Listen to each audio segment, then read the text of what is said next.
ओम शांति। 14 दिसंबर 2024। आज की मुरली।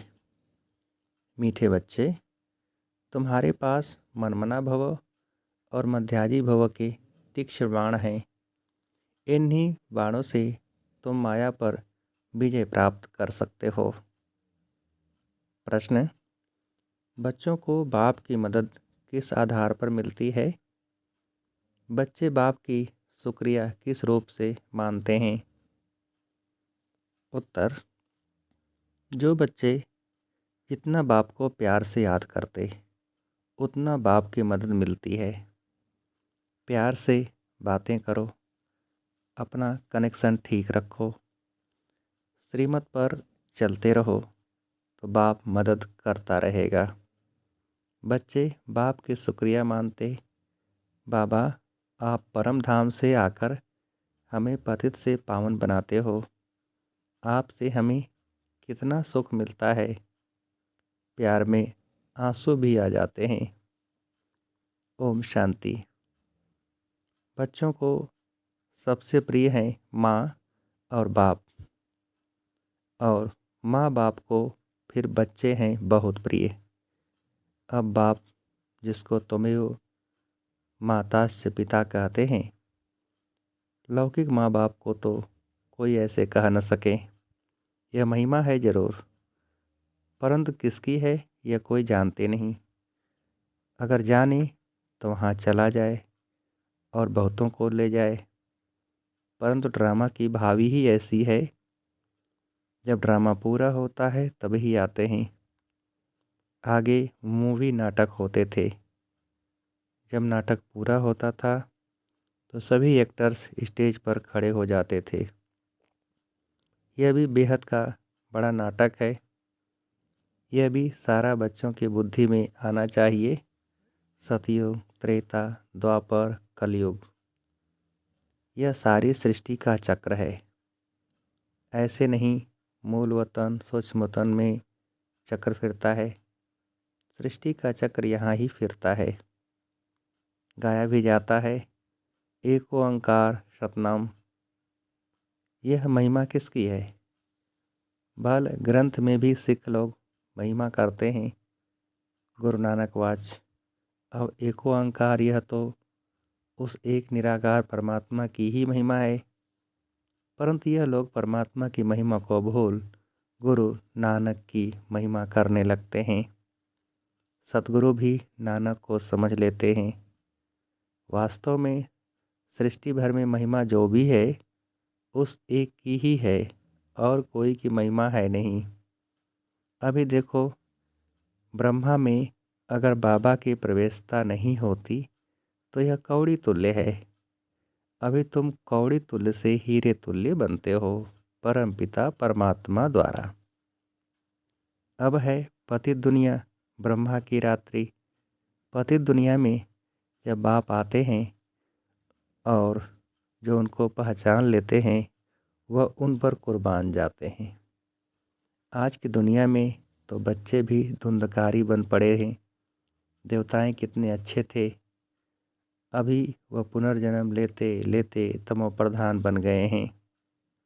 सन्यासी भी पहले बहुत अच्छे थे, पवित्र थे, भारत को मदद देते थे। भारत में अगर पवित्रता न हो तो काम चिता पर जल जाए। सतयुग में काम कटारी होती नहीं। इस कलयुग में सब काम चिता के कांटों पर बैठे हुए हैं। सतयुग में तो ऐसे नहीं कहेंगे, वहाँ यह पॉइजन होता नहीं। कहते हैं ना, अमृत छोड़ विष काहे को खाए। विकारी को ही पतित कहा जाता है। आजकल मनुष्य तो देखो 10-12 बच्चे पैदा करते रहते हैं, कोई कायदा ही नहीं रहा है। सतयुग में जब बच्चा पैदा होता है तो पहले से ही साक्षात्कार होता है। शरीर छोड़ने के पहले भी साक्षात्कार होता है कि हम यह शरीर छोड़ जाकर बच्चा बनूंगा। और एक बच्चा ही होता है, जास्ती नहीं, लामुजीब चलता है। वृद्धि तो होनी है ज़रूर, परंतु वहाँ विकार होता नहीं। बहुत पूछते हैं तब वहाँ पैदाइश कैसे होती है? बोलना चाहिए। वहाँ योग बल से सब काम होता है। योग बल से ही हम सृष्टि की राजाई लेते हैं। बाहुबल से सृष्टि की राजाई नहीं मिल सकती है। बाबा ने समझाया है, अगर क्रिश्चियन लोग आपस में मिल जाएं तो सारी सृष्टि का राज ले सकते हैं, परंतु आपस में मिलेंगे नहीं। ला नहीं खाता। इसलिए दो बिल्ले आपस में लड़ते हैं तो माखन तो बच्चों को मिल जाता है। श्री कृष्ण के मुख में माखन दिखाया है। यह सृष्टि रूपी माखन है। बेहद का बाप कहते हैं, यह योग बल की लड़ाई शास्त्रों में गाई हुई है, बाहुबल की नहीं। उन्होंने फिर हिंसक लड़ाई शास्त्रों में दिखा दी है। उनसे अपना कोई संबंध नहीं। पांडवों कौरवों की लड़ाई है नहीं। यह अनेक धर्म 5000 वर्ष पहले भी थे जो आपस में लड़कर विनाश हुए। पांडवों ने देवी देवता धर्म की स्थापना की। यह है योग बल, जिससे सृष्टि का राज्य मिलता है। माया जीत जगत जीत बनते हैं। सतयुग में माया रावण होता नहीं। वहाँ थोड़े ही रावण का बुत बनाकर जलाएंगे। बुत यानी चित्र कैसे कैसे बनाते हैं। ऐसा कोई दैत्य व असुर होता नहीं। यह भी नहीं समझते 5 विकार स्त्री के हैं और 5 विकार पुरुष के हैं। उनको मिलाकर 10 शीश वाला रावण बना देते हैं। जैसे विष्णु को भी 4 भुजाएं देते हैं। मनुष्य तो यह कॉमन बात भी समझते नहीं हैं। बड़ा रावण बनाकर जलाते हैं। मोस्ट बिरबिड़ बच्चों को अभी बेहद का बाप समझाते हैं। बाप को बच्चे हमेशा नंबरवार प्यारे होते हैं। कोई तो मोस्ट बिलविड भी हैं तो कोई कम प्यारे भी हैं। जितना सिकीलदा बच्चा होगा उतना जास्ती लव होगा। यहाँ भी जो सर्विस पर तत्पर रहते हैं, रहमदिल रहते हैं, वो प्यारे लगते हैं। भक्ति मार्ग में रहम मांगते हैं ना, खुदा रहम करो, मर्सी ऑन मी। परंतु ड्रामा को कोई जानते नहीं हैं। जब बहुत तमो प्रधान बन जाते हैं तभी बाबा का प्रोग्राम है आने का। ऐसे नहीं ईश्वर जो चाहे कर सकते हैं या जब चाहे तब आ सकते हैं। अगर ऐसी शक्ति होती तो फिर इतनी गाली क्यों मिले, वनवास क्यों मिले? यह बातें बड़ी गुप्त हैं। श्री कृष्ण को तो गाली मिल न सके। कहते हैं भगवान यह नहीं कर सकता, परंतु विनाश तो होना ही है। फिर बचाने की तो बात ही नहीं। सभी को वापस ले जाना है। स्थापना विनाश कराते हैं तो जरूर भगवान होगा ना। परम पिता परमात्मा स्थापना करते हैं किसकी? मुख्य बात तुम पूछो ही यह कि गीता का भगवान कौन? सारी दुनिया इसमें मूझी हुई है। उन्होंने तो मनुष्य का नाम डाल दिया है। आदि सनातन देवी देवता धर्म की स्थापना तो भगवान बिगर कोई कर नहीं सकता। फिर तुम कैसे कहते हो श्री कृष्ण गीता का भगवान है? विनाश और स्थापना कराना किसका काम है? गीता के भगवान को भूल गीता को ही खंडन कर दिया है। यह बड़े ते बड़ी भूल है। दूसरा, फिर जगन्नाथपुरी में देवताओं के बड़े गंदे चित्र बनाए हैं। गवर्नमेंट की मना है गंदे चित्र रखने की, तो इस पर समझाना चाहिए। इन मंदिरों पर कोई की बुद्धि में यह बातें आती नहीं हैं। यह बातें बाप ही बैठ समझाते हैं। देखो बच्चियां कितना प्रतिज्ञा पत्र भी लिखती हैं, खून से भी लिखती हैं। एक कथा भी है ना, श्री कृष्ण को खून निकला तो द्रौपदी ने अपना चीर फाड़ कर बांध दिया। यह लव है ना? तुम्हारा लव है शिव बाबा के साथ। इनका यानी ब्रह्मा का खून निकल सकता है, इनको दुख हो सकता है, लेकिन शिव बाबा को कभी दुख नहीं हो सकता, क्योंकि उनको अपना शरीर तो है नहीं।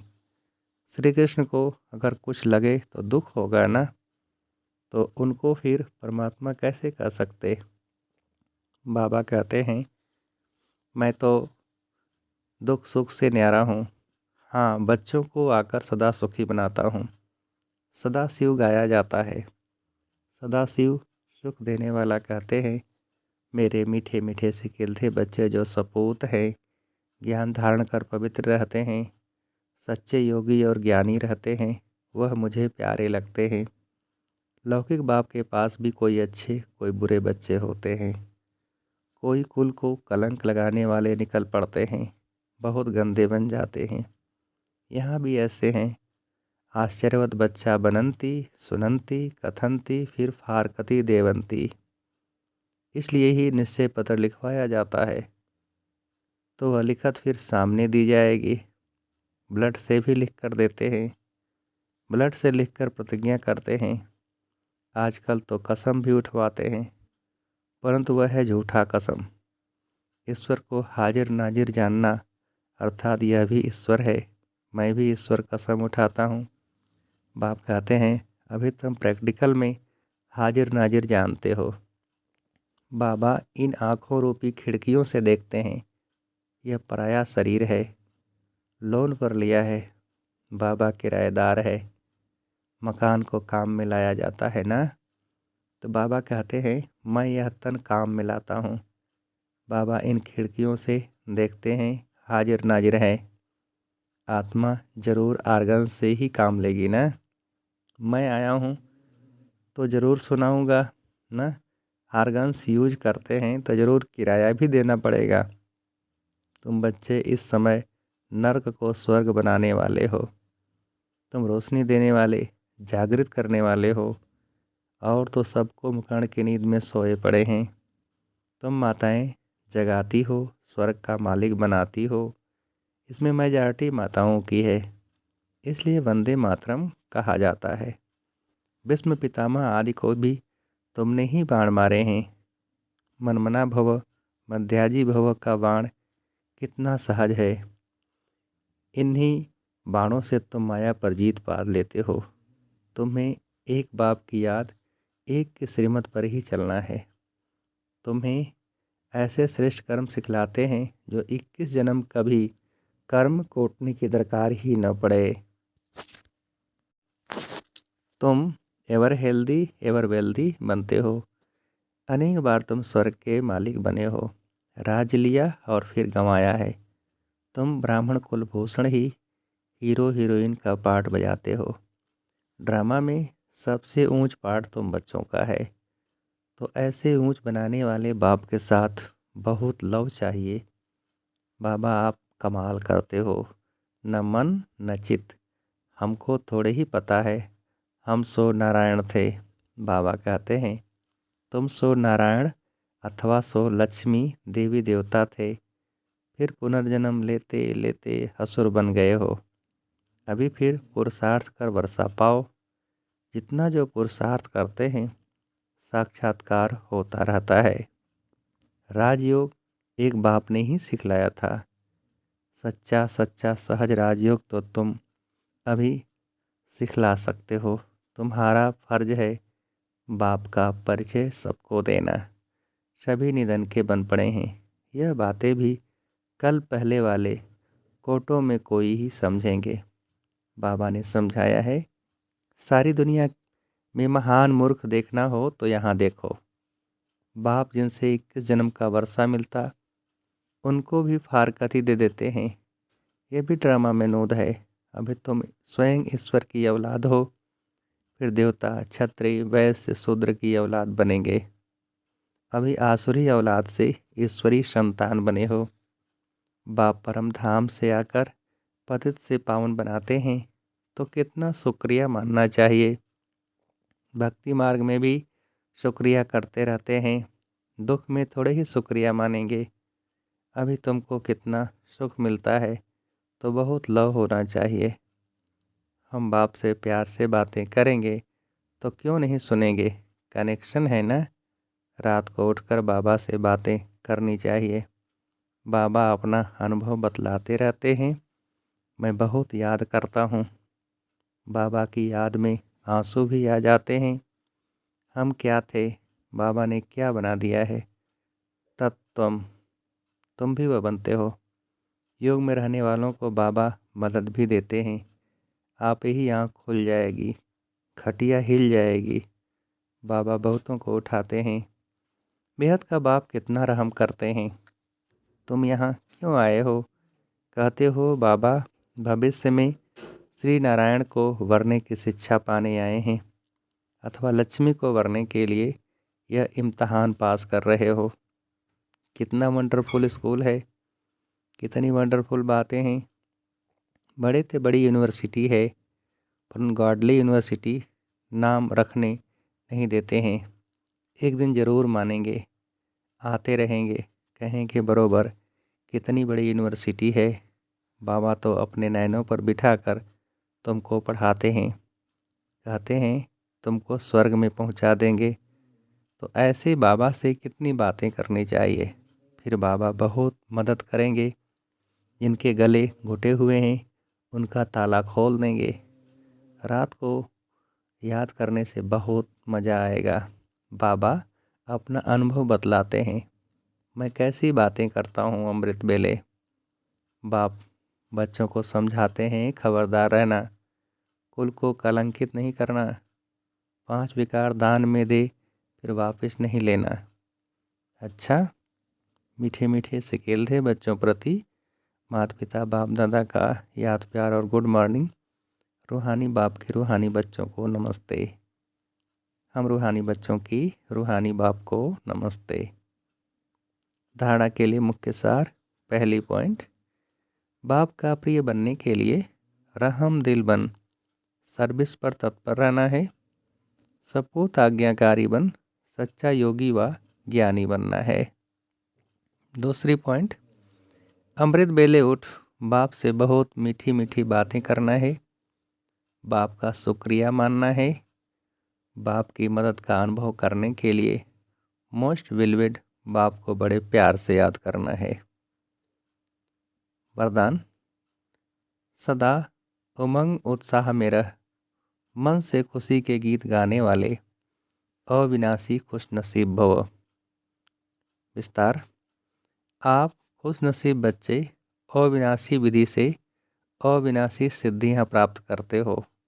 आपके मन से सदा वाह वाह की खुशी के गीत बजते रहते हैं।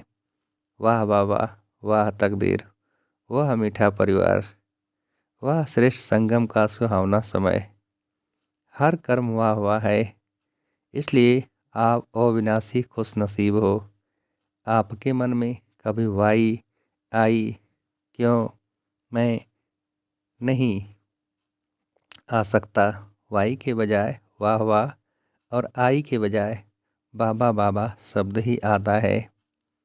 स्लोगन, जो संकल्प करते हो उसे अविनाशी गवर्नमेंट की स्टैंप लगा दो तो अटल रहेंगे।